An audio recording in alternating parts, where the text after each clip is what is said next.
இந்த காட்சியை பாருங்க. ஒரு குடும்பம் மகிழ்ச்சியா இருக்கு. பக்கத்துல இருக்கிறது அவனுடைய மகன். அதாவது தொலைபேசிகள்ல மகிழ்ச்சியா இருக்காங்க, பேசிக்கிட்டு இருக்காங்க. ஹோட்டல்ல சாப்பாடுக்கு ஆர்டர் பண்ணியிருக்காங்க. அவர்களுக்கான உணவு தயாராகிட்டு இருக்கு.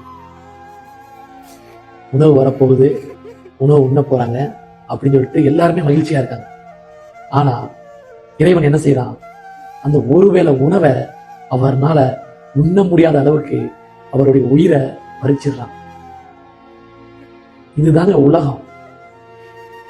நம்மளுடைய வாழ்க்கை அடுத்த நிமிடம் நமக்கு என்ன நடக்குன்னு சொல்லிட்டு யாருக்குமே தெரியாதுங்க.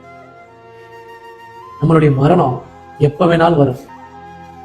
அதனால இருக்கிற வரைக்கும் மனிதர்களோட மகிழ்ச்சியா இருக்க கத்துக்கங்க.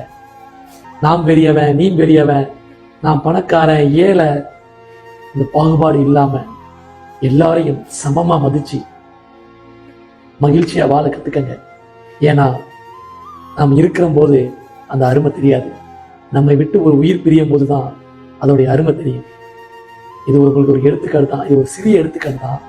இதோட பல லட்சங்கள், பல கோடிகள் இந்த மாதிரி நிகழ்ச்சிகள் நடந்துகிட்டே தான் இருக்கு.